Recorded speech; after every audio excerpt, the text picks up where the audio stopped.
día jueves, y como decía, día jueves con un feriado provincial. Y vamos a hacer pasar, si quieren chicos, al primer entrevistado del día de hoy, que es un especialista en lo que es la historia en sí, pero haciendo referencia a esto, ¿no? A este feriado provincial. Mientras se acomoda, invito a todos a poner like al vivo.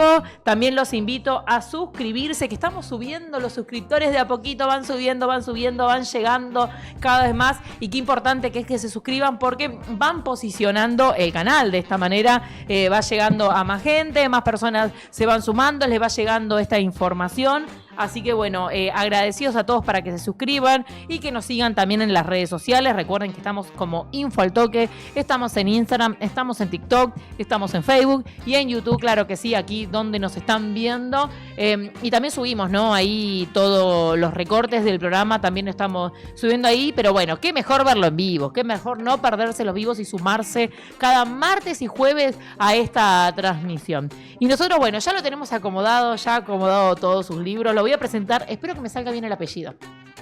Yo sé que me mira con cara como espero que me salga bien el apellido. Tenemos a Marcos Zurruile. ¿Bien o mal, Marcos? Casi perfecto. A ver, qué bien, parece que lo estuve practicando. Él es investigador de CONICET.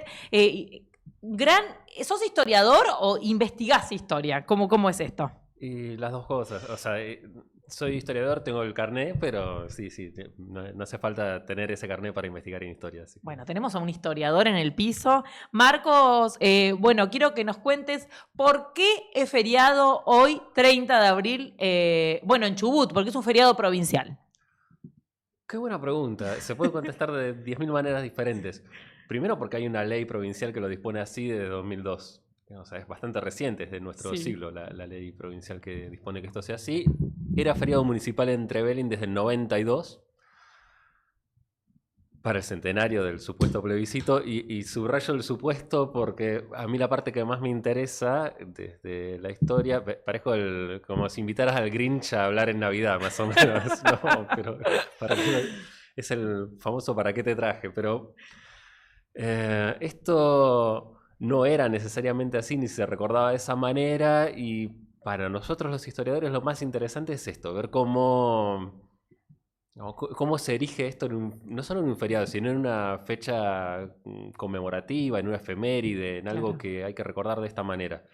Siempre no, la historia depende de quién te la cuente. Y sobre todo cuando ha pasado cosas de hace tanto tiempo atrás, siempre no está de alguna manera un poquito manoseada la historia de cómo llega también a la actualidad. Por eso qué importante es gente que se dedica a repasar y, como decíamos, ver quizás las dos partes, ¿no? Para contar la historia. Sí, pero tal vez eso, lo que fuimos aprendiendo con más años en el oficio, tal vez yo cuando me encontré con esto era cuando estaba empezando a tratar de formarme como investigador. Yo vivía en Esquel y un bibliotecario amigo me dijo, che, fíjate, no sé, ¿por qué no lees vos algo de esto que me parece que no está flojo de papeles? Que no están así, claro. Claro, un bibliotecario de Trevelin, ¿no? Y en un primer momento a mí me parecía que lo que había que hacer era ir a buscar esa pista, impugnar y decir, esto no es así, porque tal cosa. Después lo que me parece ahora, con muchos más años encima de oficio y de la vida, es, tratemos de entender por qué es lo que pasó ahí. Para la gente que no leyó la ley, la ley provincial dice que se instituye como feriado 30 de abril en homenaje a los colonos galeses que un 30 de abril de 1902 se reunieron en la escuela número 18 de Río Corintos, cerca del actual Trevelin, y en un plebiscito convocado por Sir Thomas Holditch, que era el delegado del rey de Inglaterra en el arbitraje entre Argentina y Chile, eligieron estar bajo la soberanía argentina y no bajo la soberanía chilena, ¿no? Como si fuera el plebiscito, no sé, por no a la mina en Esquel, que había una boleta de sí y una del no, bueno, una cosa eligieron. Así, pero... ser argentinos, no ser chilenos. Claro, opción A, ser argentino, opción B, ser chileno, la gente... ¿Por qué tenían que elegir? ¿Estaban muy al límite en el territorio? ¿O todavía no se había definido la línea que marcaba la línea? Lo que se estaba definiendo era por dónde pasaba la línea. Y eso lo definía. Claro, había habido un tratado en 1881 que decía que la línea de frontera pasaba por las altas cumbres que eran divisorias de aguas. Lo que resultó después en el terreno, y eso da cuenta de cómo los estados en formación, tanto Argentina como Chile, se dividieron en un terreno que no solo no dominaban, sino que no conocían. Después en el terreno, las altas cumbres y la divisoria de aguas eran dos cosas que iban por lugares diferentes. Entonces, depende por dónde pasara, había pero miles de kilómetros cuadrados que quedaran de un lado del otro. Y lo que estaba en litigio ahí era, bueno, por dónde pasaba esa línea fina de frontera. Si se seguía la línea de altas cumbres, lo que hoy es Esquel, Trevelin, por ejemplo, donde se hizo el supuesto plebiscito, quedaba del lado chileno, si seguía, perdón, del lado argentino, si era la divisoria de aguas, quedaba del lado chileno, porque casi todo lo que está por ahí desagua para el Pacífico y no para el Atlántico. Entonces, lo que se trataba de dirimir era esto en un contexto en el que había misiones diplomáticas, había una comisión técnica de cada estado y una comisión técnica delegada por el rey de Inglaterra que presidía Sir Thomas Holditch. Primer paréntesis, uno de los personajes poco aprovechado por la historia es este muchacho Holditch. El tipo venía de hacer tareas similares trazando límites en el Imperio Británico, en Nepal, la India, Birmania, ese tipo de lugares. En el Tíbet, y lo mandaron para acá. Bueno, a vos que te gusta la cosa complicada, te gusta hacer turismo de montaña, bueno, andate a la cordillera. Bueno, y estaba el Perito Moreno y toda la comitiva argentina, y Hans Steffen, otro geógrafo muy importante, como principal técnico de la comitiva chilena, ¿no? Y lo que pasó ahí es que efectivamente hubo una reunión, hay una foto muy famosa de la reunión en la Escuela 18 de Río Corinto. Que hay foto. Hay una foto que es, hay más de una, pero hay una que se hizo icónica, que es la que está en todas las salutaciones por el aniversario. Sí. Y hay un grupo de colonos, hombres pero también mujeres, que están como en la puerta de la escuela, y hay una gran foto comunitaria. ¿Qué año fue? 1902. Bien. Y hasta ahí todo bien, o sea, la foto es coherente con todos los escritos de Steffen, de Moreno, de Holditch, que hizo un diario con múltiples fotografías de todo el viaje, o sea, desde que llega a Buenos Aires. El libro no tiene traducción castellana todavía, pero es una belleza de relato. O sea, escribe bien Holditch también y cuenta bien. Pero la cuestión es que se reúnen en la escuela, pero no hay constancia ni ningún dicho de la época que diga que hubo una votación, que se eligió algo ahí. Hizo lo mismo que hacía en otros lugares a donde iba, se reunió con los pobladores, charló. No hay registro de la votación. No hay registro de la votación, ni de un resultado, ni de un acta de votación, ni de que se haya sometido a votación algo. Eso no existe. El primer registro o mención del plebiscito es de la década de 1950.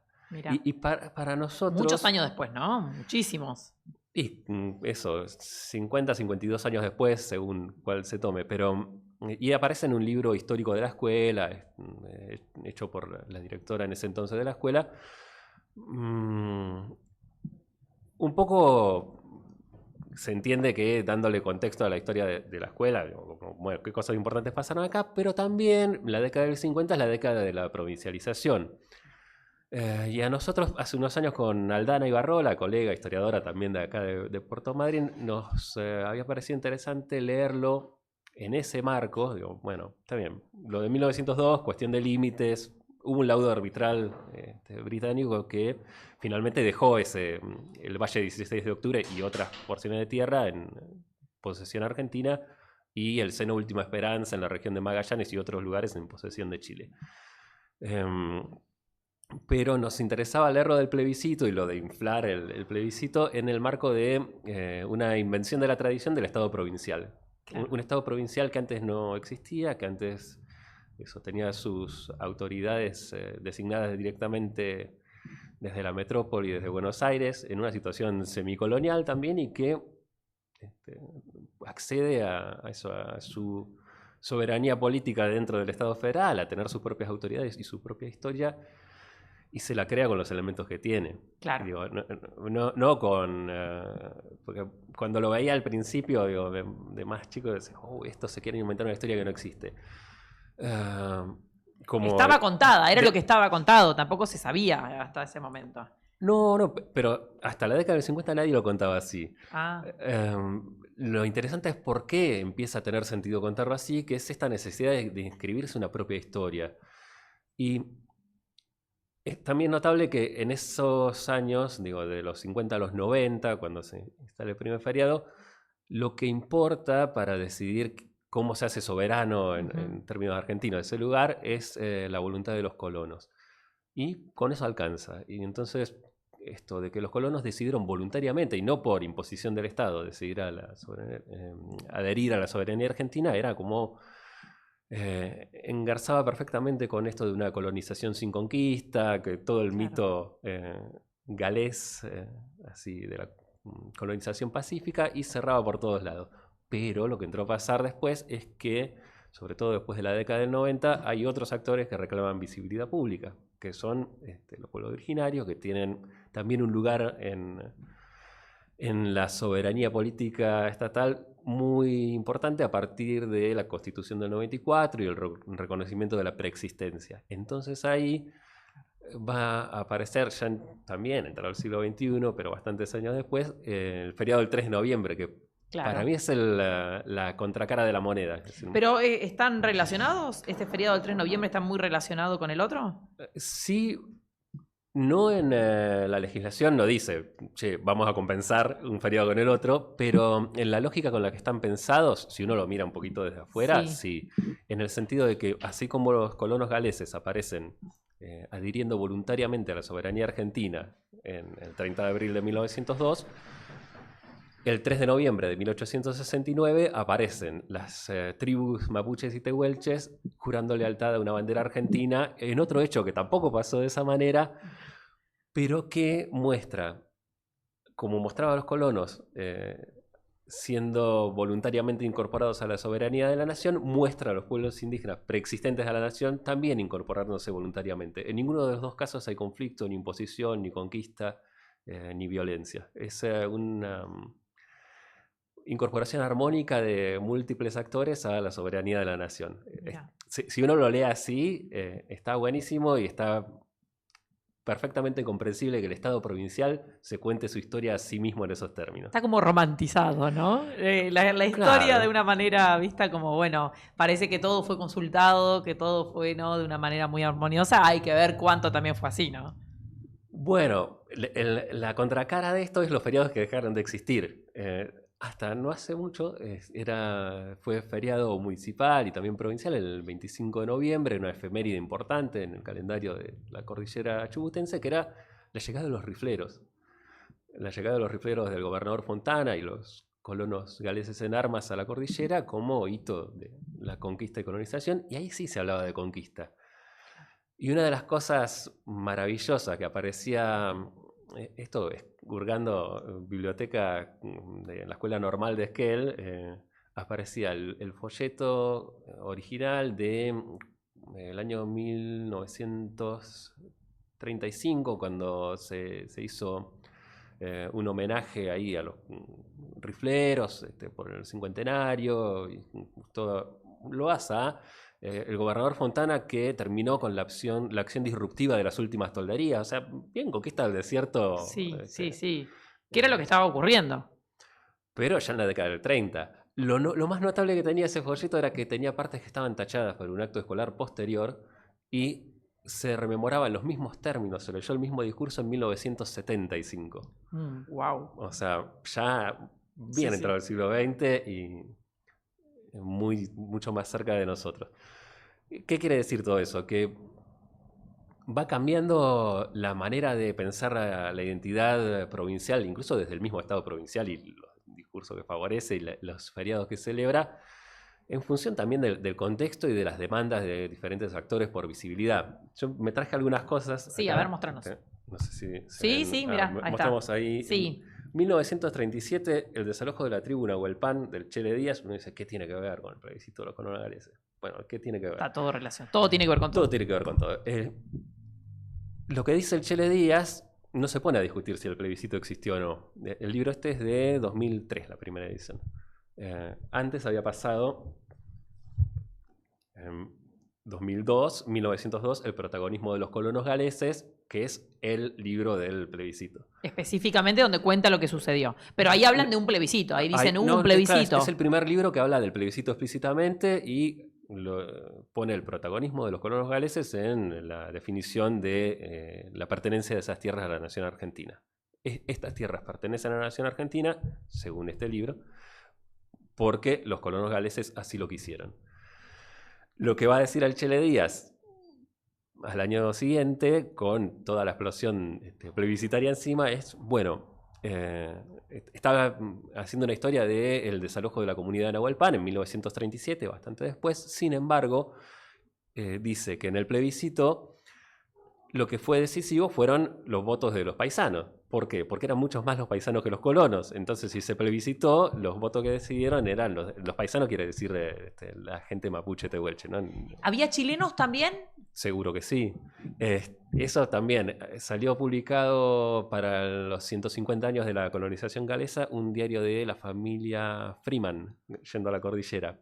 Y cuentan, es muy interesante, cómo cuentan que camino a la cordillera, desde la colonia de la costa, llegan y se van encontrando con los campamentos de los indios, dice, y de los chilenos. O sea, los indios y los chilenos llegaron antes que los colonos galeses del pueblo riflero, porque ya estaban ahí. Es que ya estaban ahí, claro.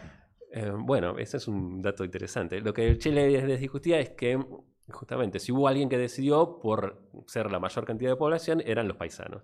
Cosa que es coherente con lo que dicen los censos de población. ¿Cuántas personas votaron en esa supuesta? ¿Se tiene un registro de cuántas eran? No hay ningún registro. Sí hay un registro de los colonos presentes, pero eso no es un registro de votación. Claro. O sea, lo que nadie discute que haya estado Holditch y los peritos de cada nación y los colonos en ese lugar.